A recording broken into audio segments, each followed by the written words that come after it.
Don't say you're fine if you're not fine. I've been working as a therapist for more than 10 years, and this is a pattern that I see that comes up over and over and over again. And it's a really insidious pattern.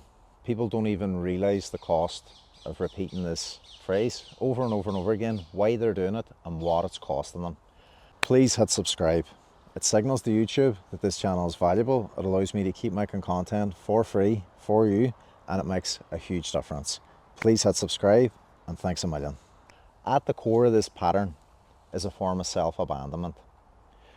You're choosing to keep somebody else comfortable at the cost of yourself, which isn't always a bad thing, but when it's such an ingrained pattern that you do it all the time, it's masking a depth of resentment and emotion and anger and suppressed feeling in those moments that is ultimately causing you harm in the long term. At its core is people pleasing. And there's a lot of information out there about what people pleasing is and isn't and how it shows up. But something as subtle as saying, I'm fine. Like, I'm fine. Everybody can see from your non-verbal body language you're not fine. You know that you're not fine. You know that what you're not communicating, you're carrying, you're holding it within you. That resentment you're pushing down, that frustration you're pushing down. But also you're teaching that person, you're establishing a set of expectations and a norm in the relationship that you will always be okay with self-abandoning, that you will always put other people before yourself, that they can expect that from you. And what that means is that you start to invalidate your needs. You start to forget that you as a human being, as a person, also have needs that need to be met in these relationships. Very often this can be coming from a fear of conflict. It can be coming from a fear of rocking the boat. It can be coming from a lack of self-esteem. You know, going deeper and deeper into this process, you can look at it as a survival strategy. Maybe you grew up in an unsafe, chaotic, or volatile environment. Maybe you had caregivers that were unpredictable.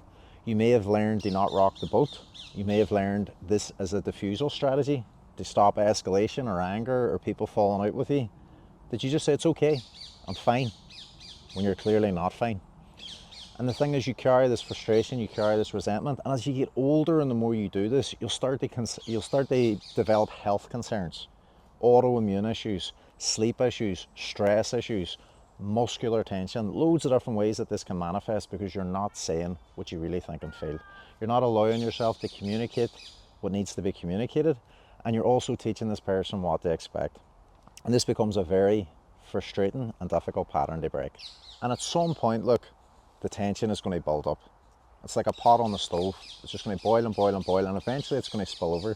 You're going to have a bigger reaction about something that will not be proportionate to what's actually happening. And that's a common pattern. That's a common pattern that people fall into. They're like, I don't know why I'm reacting the way I'm reacting.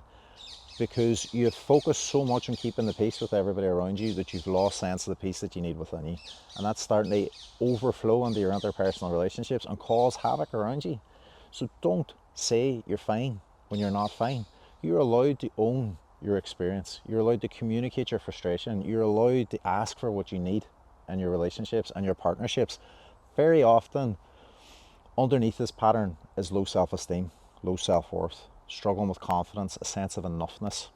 Maybe you grew up thinking that love was conditional, acceptance was conditional, friendships and relationships were conditional on what you could do or give for other people, that love and affection come at a big cost. And that's something in your adult dynamics you have to unlearn.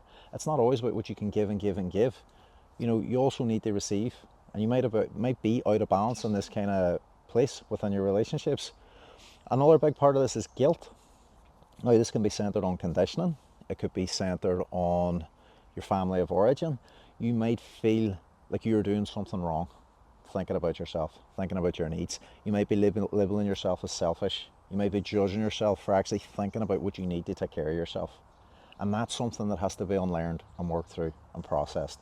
Now, there can be all sorts of conditioning that's underneath this, but if you think it is morally wrong, or that you've got a set of conditioning or expectations around you taking care of yourself, if it's done in a healthy way, that's somehow wrong because you feel like it's taken away from somebody else, or that your only role or purpose in these relationships are to see to the needs of other people, then you're going to have a very, very difficult time being able to attend to yourself, and you will become unwell.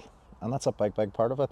Very often people that are recovering with people-pleasing behavior feel terrible guilt setting boundaries. They feel terrible communicating their needs because they feel like they're putting somebody else out, because they've been so conditioned to mind the expectations, moods, emotions, reactions of the other person, that they over-identify with how the other person might think or feel. There's also a fear of being judged, fear of being rejected, fear of being thought badly of. But that all has to be worked through and let go experientially so that you can learn to grow, take care of yourself and move forward in your life.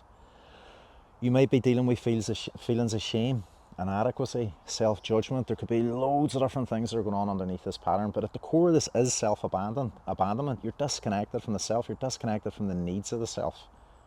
And there's a lot of resistance around just being able to own your experience, to be able to say, look, I'm not okay. This isn't comfortable. Like, I'm not okay with this arrangement. I actually need X, Y, and Z. Actually, that really hurt when that happened, or I won't be available. To be able to move through the discomfort of setting boundaries, saying no, putting limits on some of the things that you are prepared to do. And I think even for some people, leaning into this starting point of just being honest with yourself and then being honest with the other person is a big age. It's really, really overwhelming. It can be very anxiety provoking. And out the other side of this is freedom. You start to take the reins back in your life. You start to call in relationships that can meet your needs, that can be truly reciprocal, that can add to your quality of life. And people that really do want to be a part of your life in a healthy way will encourage this. They'll understand why you need these boundaries, why you need to set limits on some of these things, so you can take care of yourself, so you can be the best you for yourself and for everybody else as well. So don't say you're fine if you're not fine, because even your very body language, your very non-verbal cues are also giving away that you're not fine. You know, you deserve to live a happy, content and life on your terms. You can't do that if you're self-betraying. You can't do that if you're communicating to people something that's not true. Click subscribe now before you go so you can see more videos like this. And if you want to work with me, click the link in the bio.